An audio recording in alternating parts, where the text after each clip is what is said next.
Good morning, everybody. I'm better dressed today, so don't stress out too much. I'm not in my prop or get up, so don't worry too much about it. We're going to talk about something different today. Hopefully, everyone got the point yesterday. Hopefully, it made enough sense. I listened back, and I think I had the music just a tad too loud.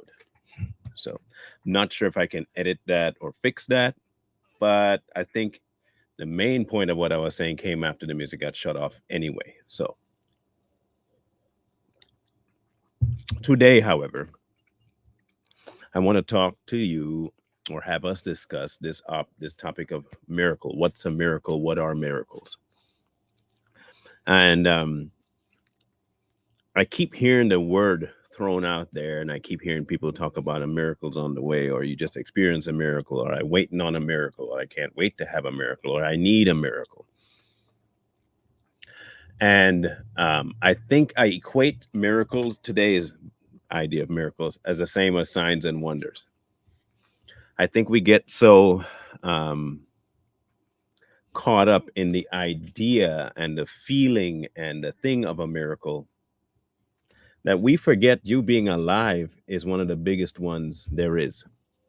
We forget that the blessing of life, the mere existence of humans on this earth, the growing of a tree, um, the flowing of water, the receding of water from a shore, the inability for water to come past the shore is a miracle. Because we always, like I said yesterday, want to put something as though it's special to us, specific me. I need a specific miracle.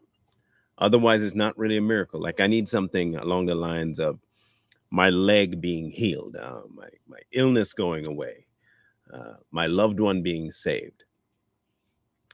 So here I'm going to ask a couple of questions, and I want you to tell me in these questions if they come across to you as miracles. Or better yet, I'll put some scenarios to you and you tell me if they're miracles. Okay, I'm going to put three of them to you. You tell me if the three examples are or are not miracles. If you are praying for someone in your life that is ill and they are deathly ill, and you are praying for them to be healed and they die, is that a miracle? I'll wait to hear your answer on that first one. If you have a loved one, they are sick, and you pray for them to be healed and they die, is that a miracle? No, yes, yes. So let me count the no's. No and yes. Okay, so let's go here. So one no, one yes. Make sure I get this right here. So no, yes, yes, no. So two no's, two yeses, three no's, four no's, five yeses, no, four yeses. Oh, the no's are winning right now. Okay, there's another yes. Yes. No.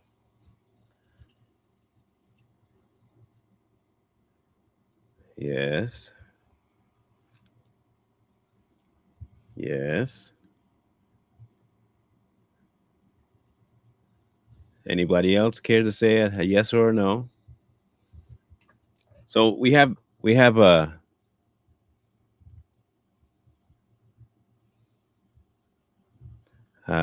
yeses win. Okay. Now here's the other part to that scenario. For those that answered yes, it is a miracle. Why do you consider it a miracle? Let's ask the people who said yes first.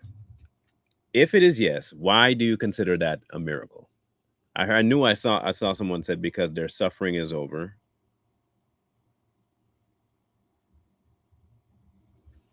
Why would you consider that a miracle? So the biggest thing is that there's no more suffering. Okay. Um, What about those who said no? Why would you consider it not a miracle?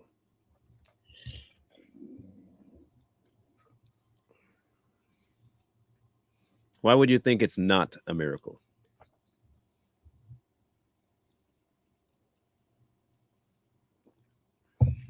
I'm assuming then if you said no, it's not a miracle, you would consider them being healed a miracle.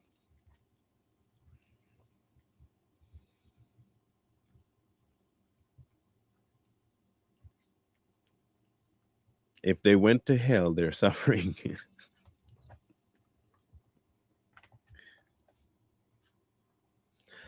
Uncommon, the question was if someone you love is sick, deathly sick, and you pray for them to be healed and they die, is that a miracle?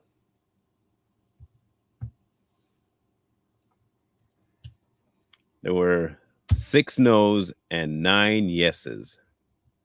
Now let's read what a miracle is defined as. Okay, let's start with that. An event that appears inexplicable by the laws of nature and so is held to be supernatural in origin or an act of God. One that excites admiring awe, a wonderful or an amazing event, act, person, or thing. Wonder. Now, you wouldn't consider the death a miracle for those who said no because there's nothing spectacular about it. It was expected. They were sick. They were going to die. We were hoping they wouldn't die. So, no, it's not a miracle. The other person would look at it and say, well, they were suffering. And the miracle is that they're no longer suffering. Now, the question then comes up, is miracles a objective or subjective thing? Is a miracle based on how you view it, or is a miracle based on how God views it? That's the next question. Is a miracle based on how you view it or how God views it?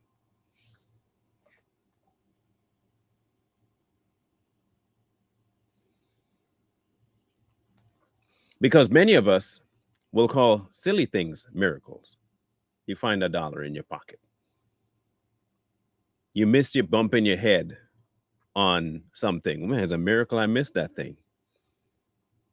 It's a miracle I passed that test. You heard we use these terms very flippant, right? So let me ask one of the most basic questions there is. If your existence alone is a miracle, doesn't everything else that comes from that miraculous? Isn't anything you do past the point of your existence miraculous? Means it operates within a miracle. Is it not miraculous, everything you do? Is it miraculous that everybody is alive today in spite of being fallen?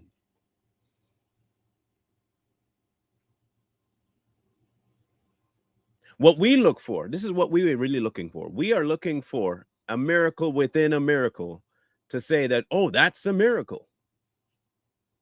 While not appreciating the mere fact, just the basic of basic, but the most massive miracle, your existence.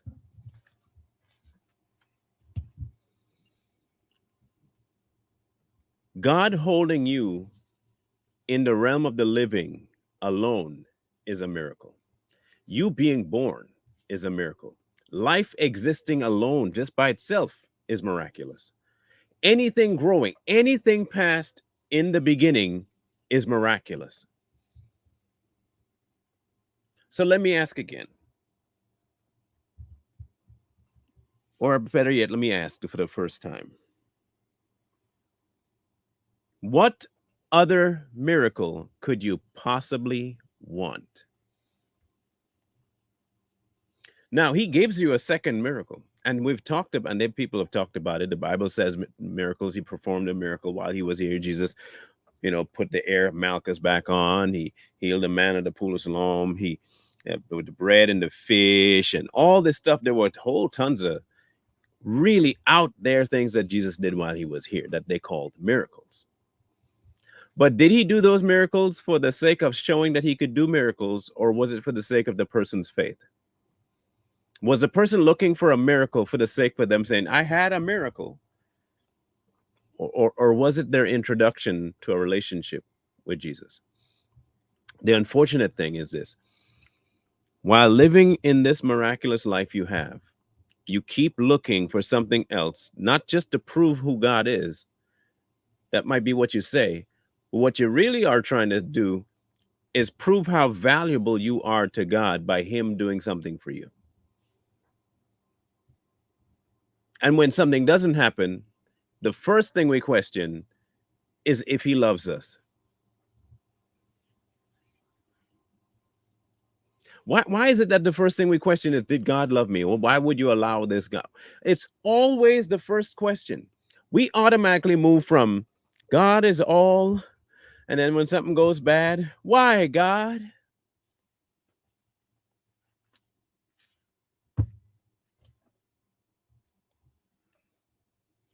Humans love is, and that's a word I was just going to use, Linda, fickle. Fickle, fickle, fickle, fickle. But it's more than fickle, it's fake. It's fake. You don't love God. You love what God could do for you. You love what God offers, but you don't love God. Because if you did love Him, you would get to know Him. And if you got to know Him, you would understand that whatever takes place in this life, prayed for or not, is at the behest and at the permission of God. And if you say that you follow, trust, believe, and love Him, there should be no doubt in your mind that whatever happened, because He ordained it, it's going to work out for His good. His good is my good. Whatever works for His kingdom works for me. Not whatever works for me works for the kingdom. No, no. Whatever works for the kingdom works for me, because I am part of said kingdom. Instead, we want to be a member of the court and have a say over what is and what will come and what has to be and what will happen and how things go.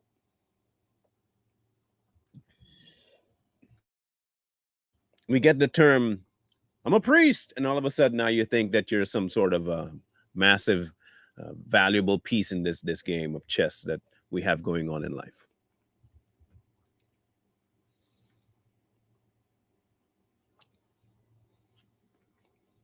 I think too many Christians, unfortunately, are in a spot in their walk where God Himself is a separate thing altogether than their Christian walk. And you'll find these people in a lot more places than you thought. They make a differentiation between them and who they are in Christ, because they don't really walk in that placement. They walk in the human, and on occasion, they consider themselves saved. What do I mean? Okay, let me give you an example. I have a bill due, okay? But it's a really big bill. It's like water, and it's about to be disconnected. And I say, I'm a believer. And you start to stress about how the bill is going to get paid. So you decide you're going to pray that God gets the bill taken care of. They send you a notification saying tomorrow water is going to get shut off. You still don't have the money. You don't have the money to pay the bill. Water's going to get shut off tomorrow.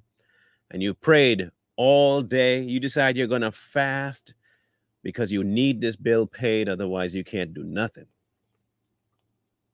Morning reaches.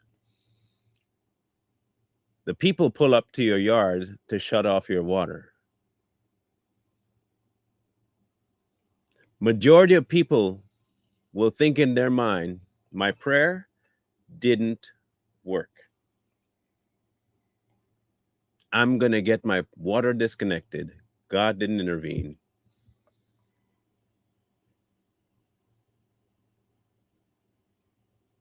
Day after, water still off.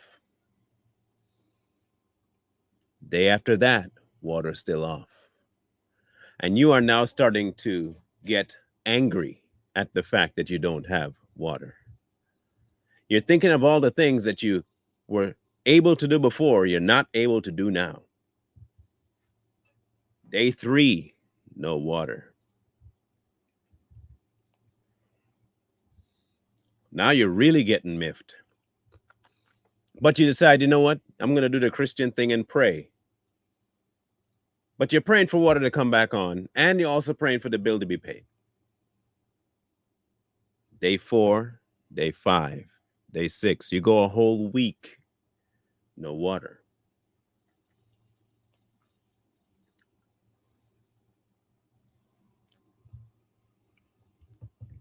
Water pops on day 8. Then you check your bill and it's all paid for. What's the first thing you think that person's going to do? You tell me, what do you think? If you were in that position, what would be the first thing you did if you were to, you have access to your bill online and you look at your bill, day 8, and it's paid and the water is running and clean? What would be your first reaction? You think it would be a miracle? Okay, you'd say miracle. Here's my question. What would God say about your faith in that time that the water was off?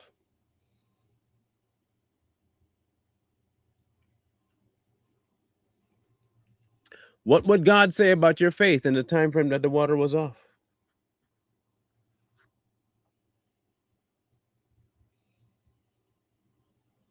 You get what you wanted, miracle. You're not getting what you want,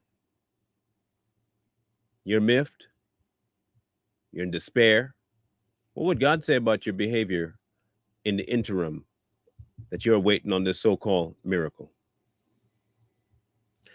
My point is this: we base our belief, trust, and love of God on what He can do for us. And when things either delayed or doesn't happen, where's God? Why didn't you? Now, I think about last year, we did a hot topic on the unconditional love of God, right? And is love unconditional? And I told you back then that love was conditional. There are people that got really mad at the fact that I was telling people that love was conditional.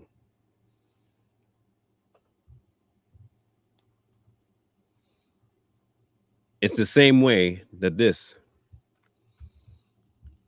there is a condition that God is trying to get you into.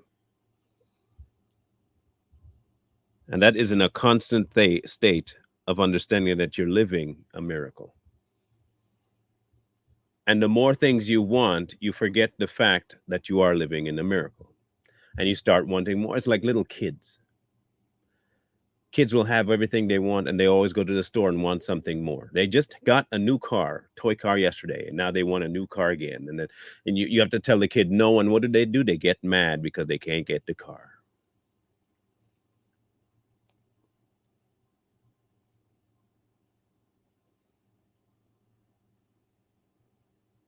We like to put conditions on God, but when He puts conditions on you, He's not being fair. And we start running around the place saying, well, love's unconditional. Why would God put conditions on that? But you can love just fine and have conditions. People always say protect your peace all the time. And it's a miracle you got out of that relationship. We have caveats to love all the time, but God can't have caveats to His love because He's the all-powerful God. Which also gives you the right to tell Him, if you're an all-powerful God, you're supposed to be able to do whatever I ask. It said so in the book. Ask whatever you want. And you keep forgetting in my name. Did you, and I gotta look at you. Did you forget that portion? If it's in my name to give to you, I will give it to you. Anything you ask in my name.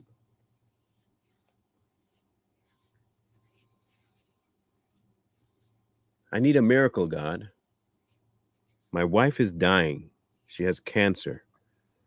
I need a miracle. The doctors say that she only has 2 months to live. I need a miracle.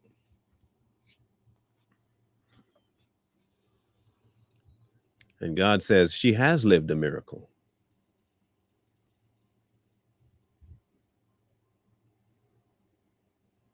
But no, she's lived an entire miracle.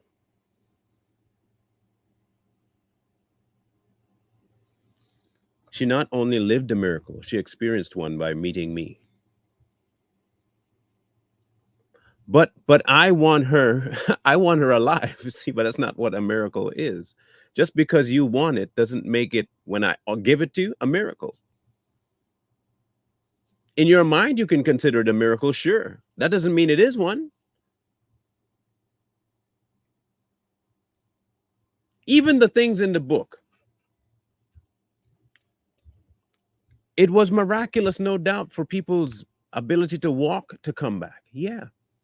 You consider the woman at the well a miraculous thing? Do you consider that any portion of the woman at the well a miracle?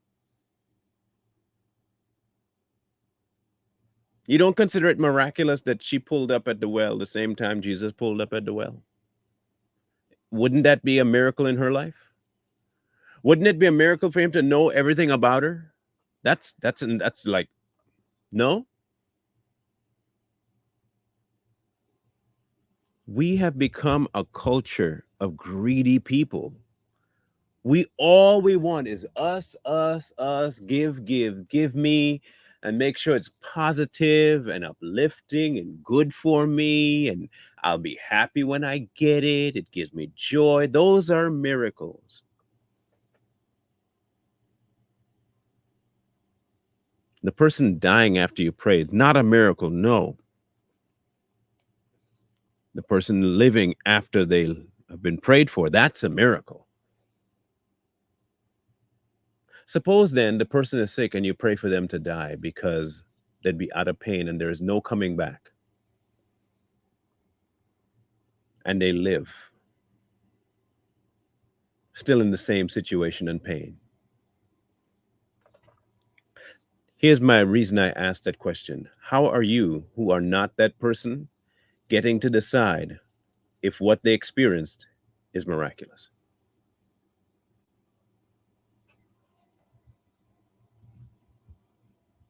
We all answered yes or no, but you weren't the person. I didn't ask if you were suffering. I asked if someone you loved was suffering. And everybody answered selfishly. You realize that? All of you answered selfishly? Both the yes and the no?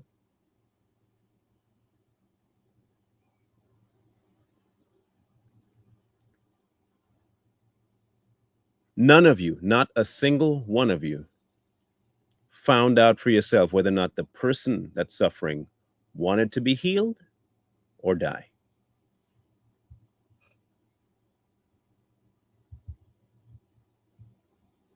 And not a one of you asked if that was the person's wish.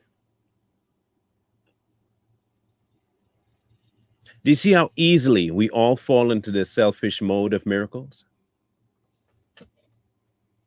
Do you see how quickly we fell into it and we didn't consider it selfish at all? In fact, we all thought for ourselves that, yeah, that was a good thing. No, no. Who experienced a miracle? You get to witness something that they called a miracle. Was it a miracle to the person? Were they even thinking like that? Everybody that went through these miracles in the Bible, they didn't go around bragging necessarily about the fact that they can walk. They were all going to people telling them about the person that healed them. You realize that? Even the lady Come on, let me show you the man who told me about all the things I've ever done.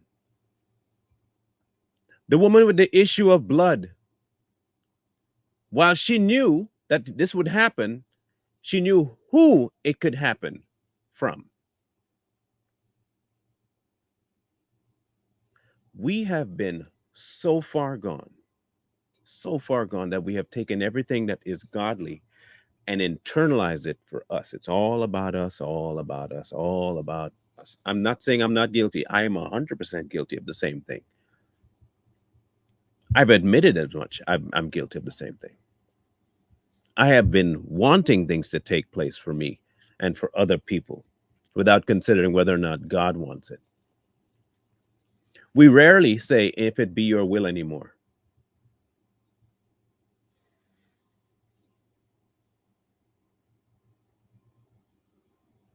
because we are looking for that miracle.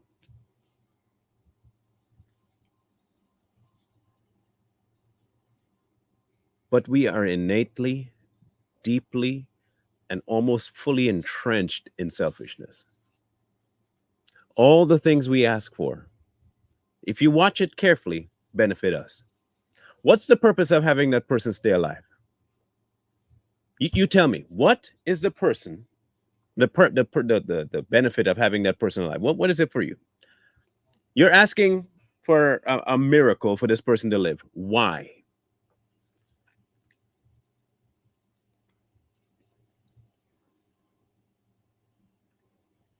Why? Why? Why do you want them to live?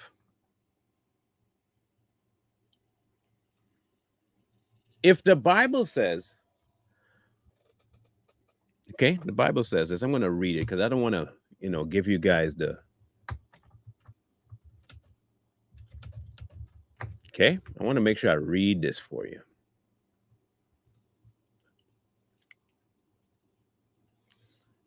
In Philippians 1, okay, there is a crazy little statement made in verse 19. For I know that this will turn out for my deliverance through your prayer and the supply of the Spirit of Jesus Christ, according to my earnest expectation and hope that in nothing I shall be ashamed, but with all boldness, as always, so now also Christ will be magnified in my body, whether by life or death. For me to live is Christ, and to die is gain. But if I live on in the flesh, this will mean fruit from my labor. Yet what shall I choose? I cannot tell. For I am hard pressed between the two, having a desire to depart to be with Christ, which is far better. Nevertheless, to remain in the flesh, which is more needful for you. And being confident of this, I know that I shall remain and continue with you all for your progress and joy of faith, that your rejoicing for me may be more abundant in Jesus Christ by my coming to you again.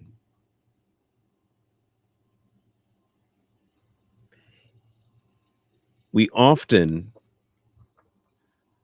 consider one thing more of a blessing than the other, and one thing more of a miracle than the other.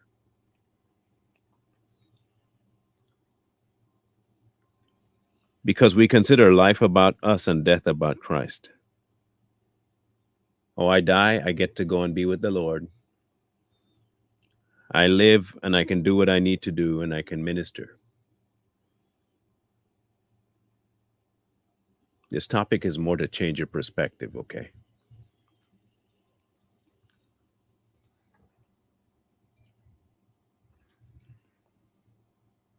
For me, to live is Christ and to die is gain.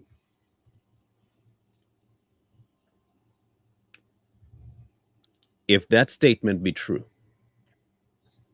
do you do anything for you?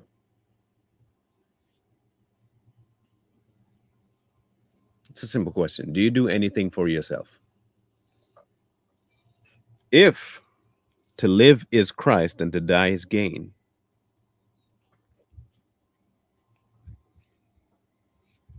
What's the purpose of your living? Miracles?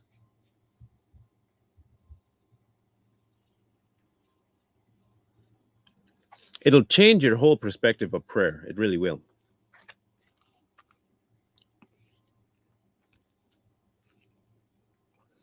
Because far too often we come to a place of prayer, usually for selfish reasons. Not saying that some of us don't go to the prayer just to thank God for who He is. We do. But I want you to take a tally next time. Okay. Say for a month, intentionally tally. How many times you find yourself wanting to go and ask God for something versus how many times you go to thank God for who He is? Just check. Check and see how many times you've thanked Him versus how many times you've begged Him for something. Because you're looking for that next miraculous thing to break free, that next big event for Him to prove Himself to you. Just take a tally. Trust me, that is exactly me. Always asking for something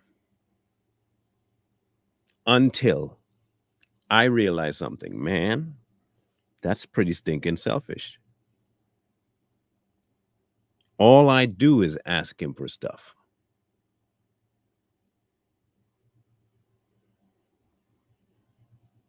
All I do is ask God for stuff.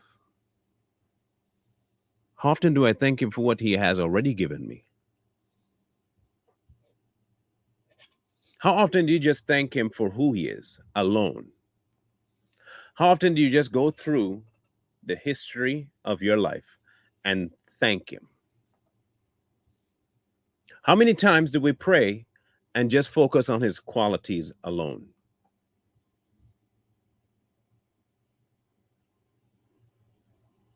Just His qualities, just the who of who He is, just the who, just the what, not the requests, not the petitions.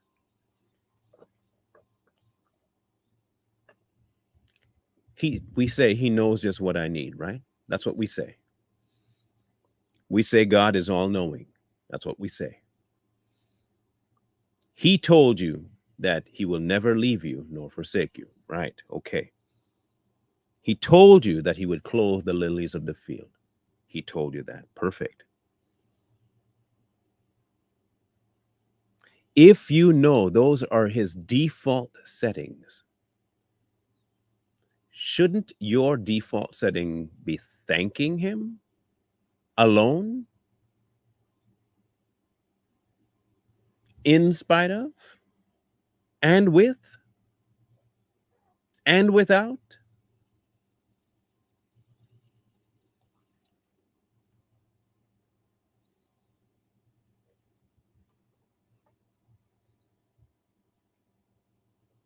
I'm not saying that's going to be easy because you're fighting something that you've innately done for a long time. And I'm also saying it's not going to be easy because what you're going to end up fighting is the need in the flesh to be first. You're going to fight that.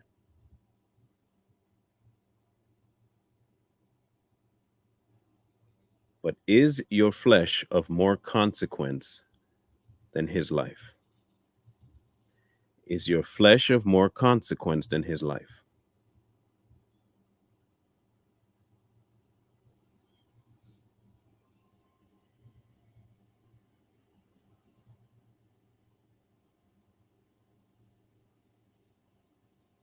All the miracles in the world that could happen to you, possibly happen to you, could ever happen to you, cannot outweigh the miracle that transpired in our salvation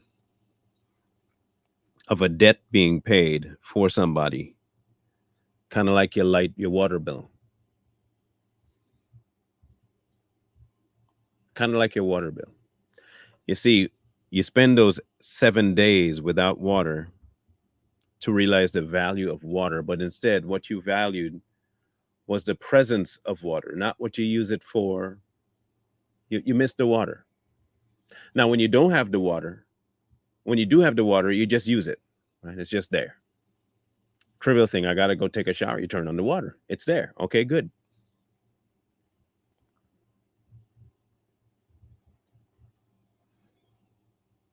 That's how we treat God a lot of the times. That's how we treat salvation a lot of the times.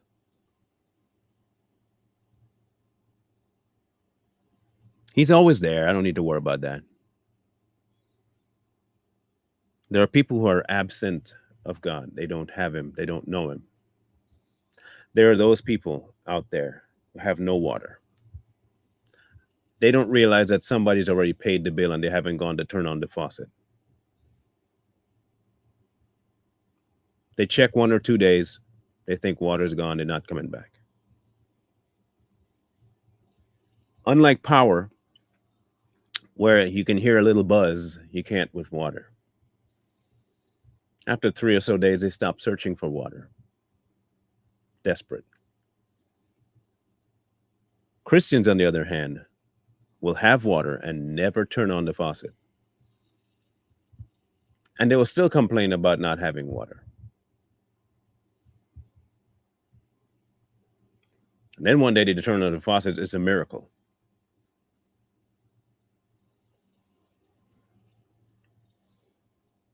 No, it's been there. You just never dealt with it.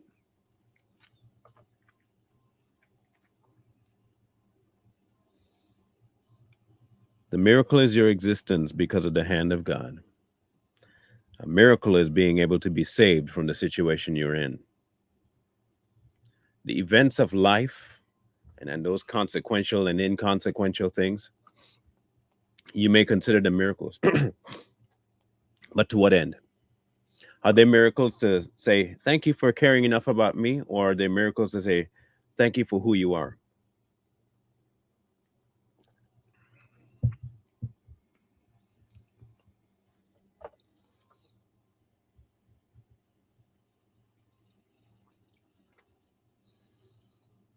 I'm not saying that he does not do miracles. I'm not saying that. I'm telling you that our vision of what a miracle is for is completely screwed up.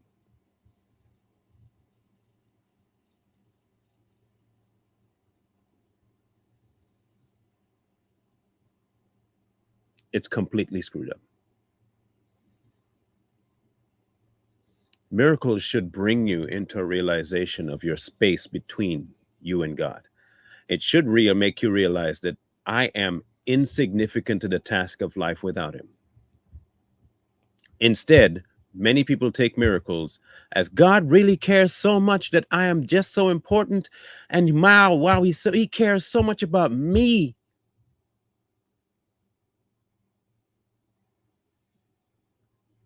He does, because he sent his son. We get that, yes. But don't think so highly of yourself that you think somehow that God's just waiting for opportunity to like, oh, miracle time. now look at that. See, look how much man, I really love that one. That one's really good. Him, yes. I'll do more miracles for him now. Is that how it works? Or is it by chance, I need your attention. I I need your attention. Hello. Hello.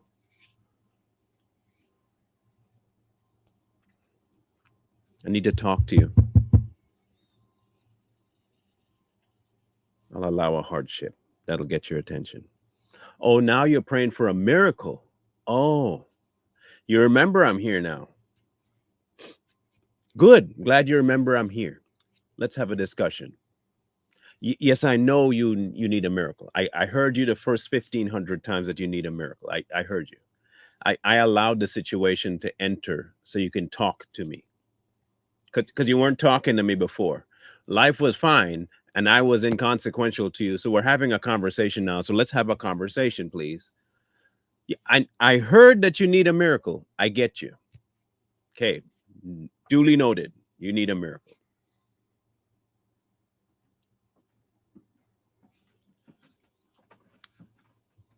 When some of the disciples went to prison, they were not asking to be released.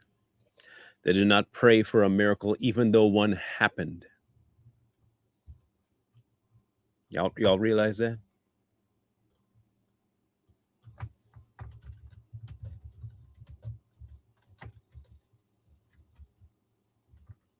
Hmm? Y'all remember that?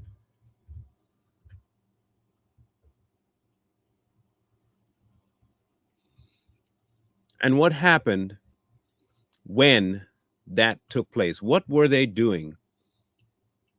Did they all of a sudden start saying, "Man, it's a miracle. Look at that. The gates are open. Woohoo. We're free. Thank you, God, for doing all that." Is that what happened?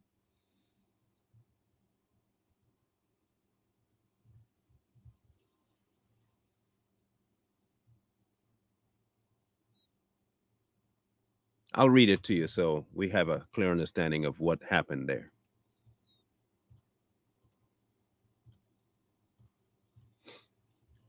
Acts 16. But at midnight, verse 25, by the way, but at midnight, Paul and Silas were praying and singing hymns to God, and the prisoners were listening to them.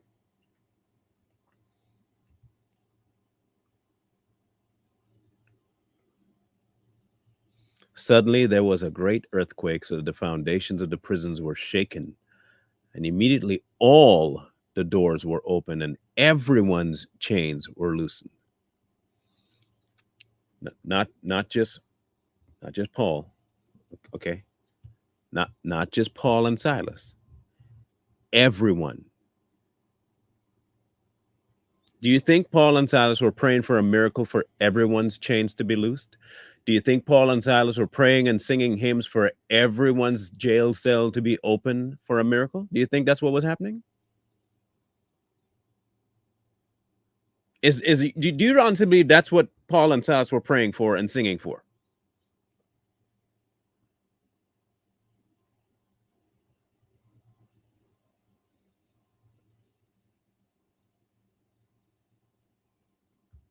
Hmm? No,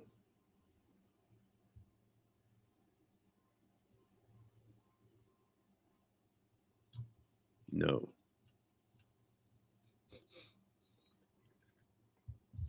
And the keeper of the prison, awaking from his sleep and seeing the prison doors open, supposing the prisoners had fled, drew his sword and was about to kill himself. Do you think they were praying and singing hymns for a miracle for the prison guard to not kill himself? No? Okay. But Paul called with a loud voice, saying, Do not harm yourself. We are all here. Ain't no need for all that. And he called for a light, ran in, and fell down trembling before Paul and Silas. Notice he knew who to go to. And he brought them out and said, Sirs, what must I do to be saved?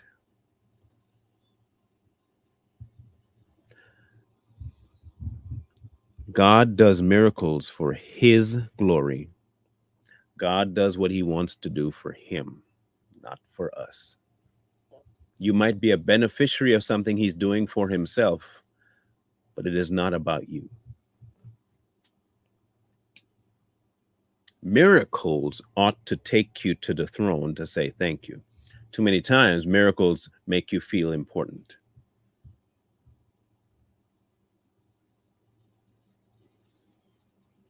Do we want miracles? Of course. Not saying no. I'm not playing down the impact that someone walking again from being crippled does. I'm not playing down the impact someone who's been on terminal cancer, the cancer's just disappeared. Not downplaying that at all. But you do more of a downplaying of it when you think it's about you and he answered your prayer instead of saying, wow, God did this. Thank you.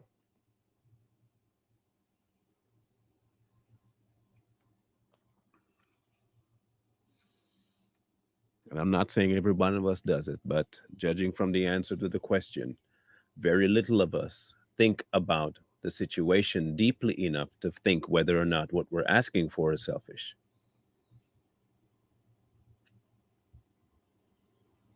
because we don't mask it as selfish. We really want that person to not hurt anymore. But you notice when you say that, we really want that person to not hurt anymore. I just want her to be well.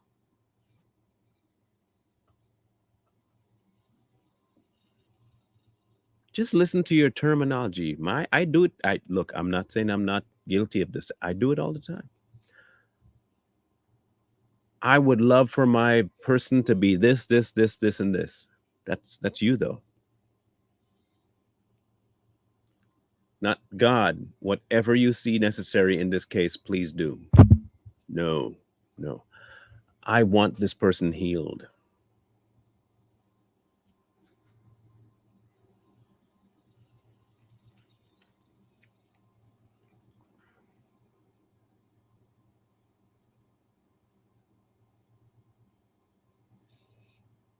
Again, not easy. I understand it's not going to be simple.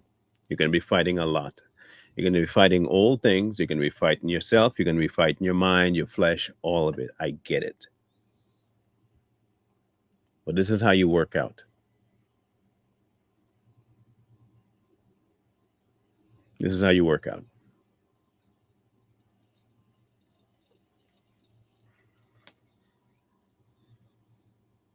Now, tomorrow is going to be a little bit different. It's going to be a call out video. Yeah. And those are funny and hilarious and fun at the same time. But here's the bigger topic tomorrow I want you to keep in mind before tomorrow shows up, God willing. There has been a massive push to put language above relationship in today's culture. Apparently, people forgot the Tower of Babel existed.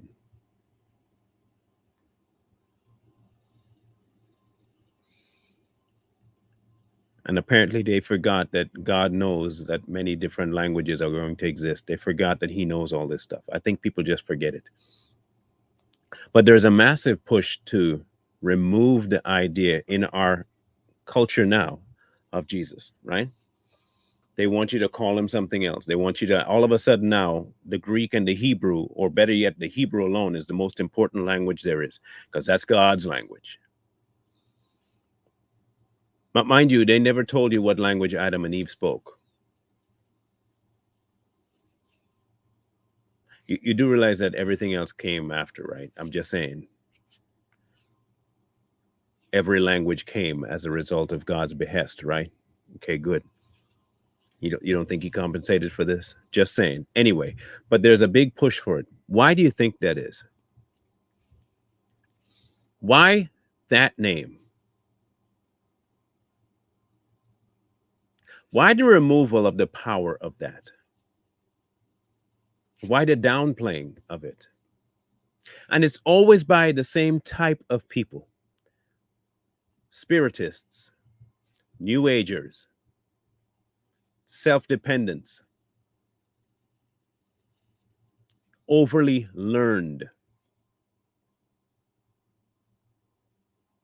We'll talk about that tomorrow.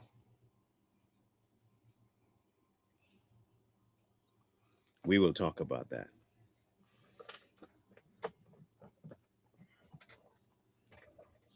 Because it's going to be hilarious at first, but then we'll get to some meat and potatoes by the end of it. Meat and taters, okay? Good. In any case, my nephew sent me an update. They were having some ridiculous rain down home, and it's been difficult to do what they need to do with the amount of rain that's been happening.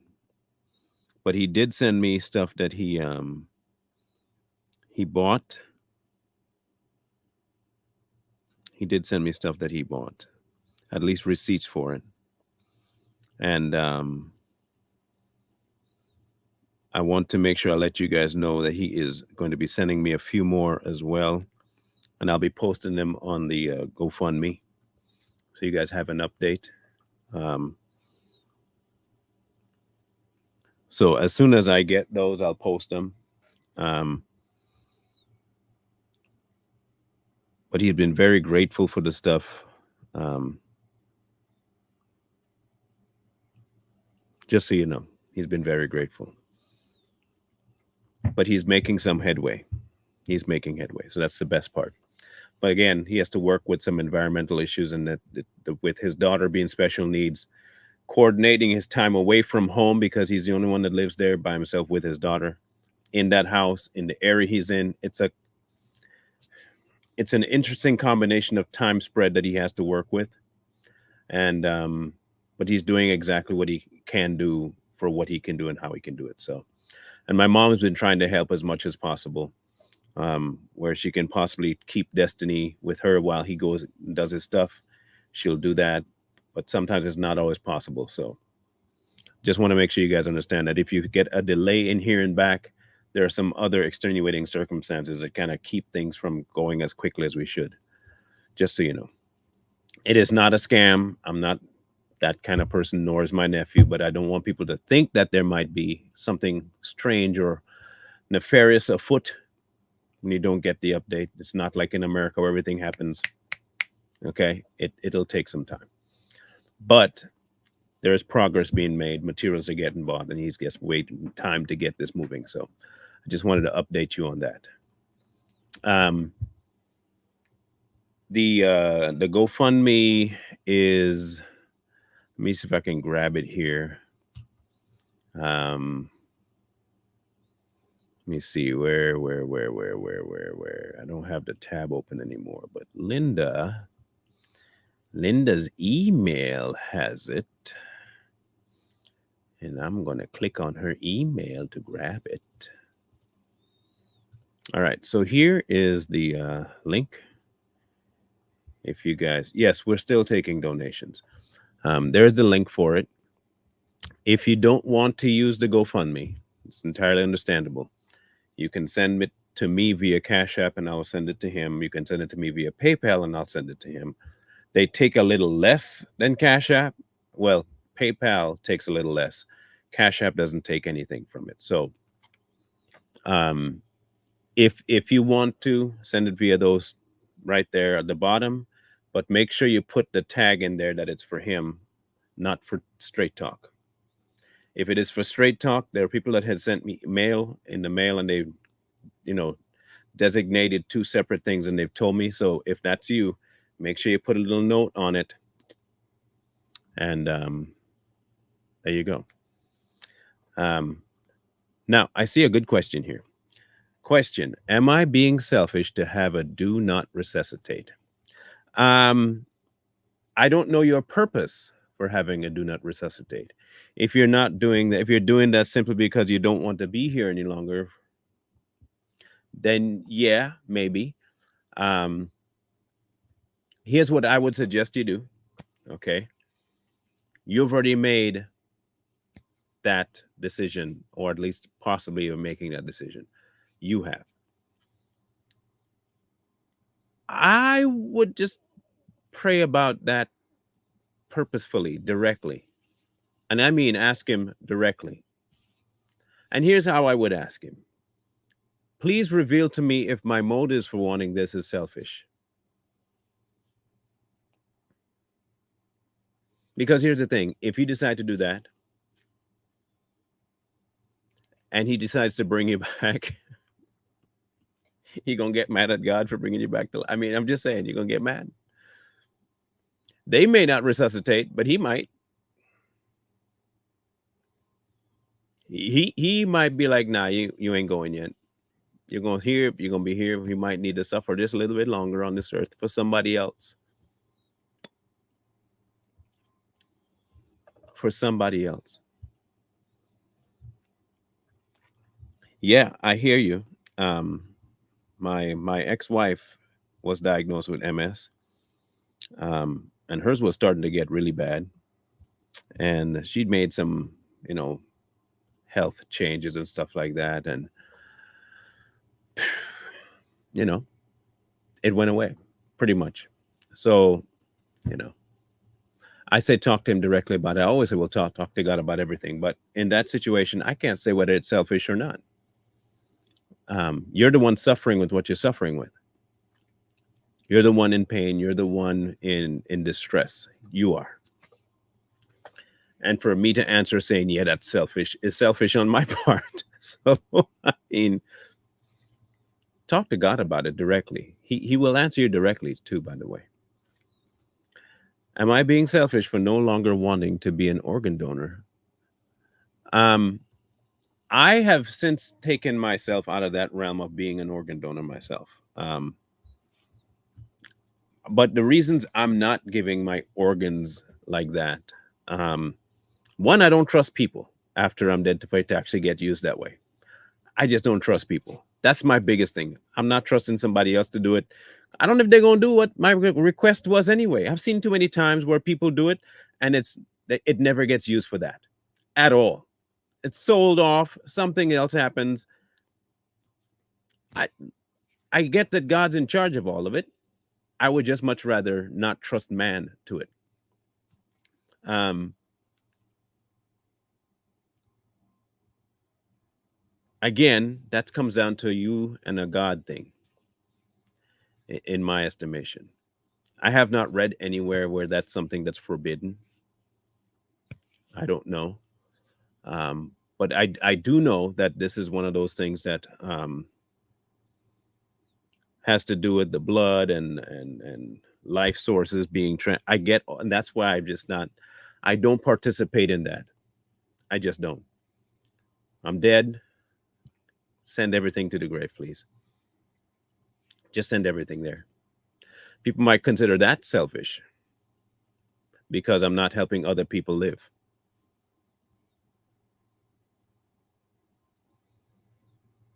But if there is a decision that has to be made like that, God will have it happen.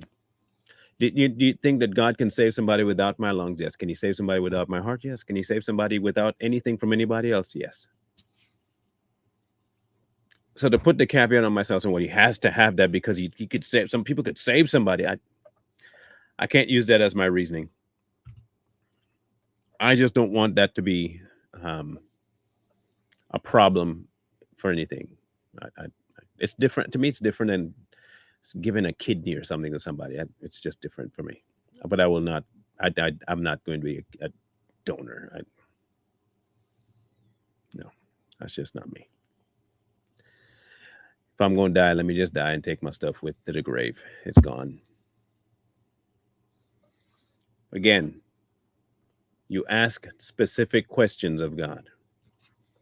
He is a God of specificity. Okay, he's not a surface, just typical. Just ask him directly. Ask like just we almost afraid to be direct and very specific with God, and you have to be specific.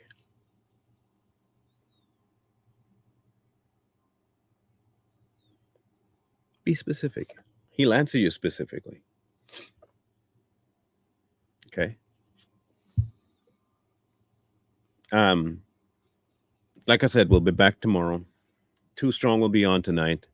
I think the plan is to discuss the DNC escapade last night, but from a different angle. You know, the Too Strong. You know, we do it Too Strong. It's different. We don't just talk about something like everybody else talks about stuff. We talk about stuff a little bit different. So we might be talking about the DNC convention last night, along with a couple other things that kind of go in hand with that. So tune in for that. Um, Savage Pitch will be back tomorrow. Um, so far, the schedule for my wife looks like it might be on a Tuesday, Thursday kind of thing. Days that I can help until she's on her own. Because those are my slower days, weaker days for stuff. I don't do a whole lot of podcasting on those days. So it might be Tuesday, Thursday for her.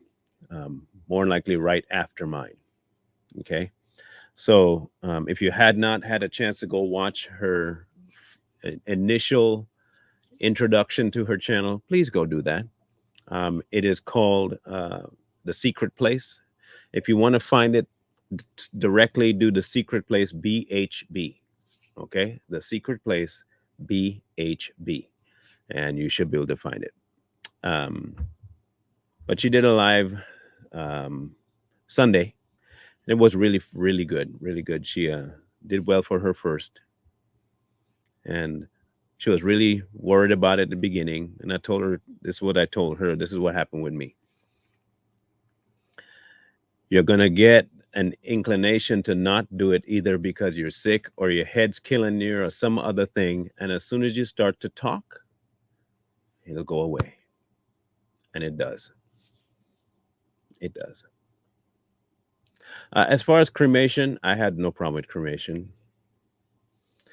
Um, I consider that the same as having dying a fiery crash. I, you burned then too. Anybody got a problem with that? So I don't see a problem with cremation at all. Um, no, none at all. So anyway, that's my take on cremation. Again, though, I'm not you. I ain't you. That issue is for you and God to decide. You talk to your Father about it. There are areas in life where He says, if it's a sin to you to do, don't do it. There are some things people are not going to do because to them, a sin. Don't do it. More power to you. It doesn't mean that the other person doing it is a sinner, mind you, because not everything that you do and consider sinful or sinless is a matter of sin or not. Some people don't even want to sniff alcohol because that's sinful. They don't even want to take a sip of alcohol because that's sinful. Wine is alcohol, and there are purposes for it. You get what I mean? So, just see us. No, that's all I'm saying. That's all I'm saying. So we'll catch you guys tomorrow. Tune in, and we'll catch you guys at Too Strong tonight, and the Savage Patriots tomorrow. All right, or listen to jazz. Yeah, Gino.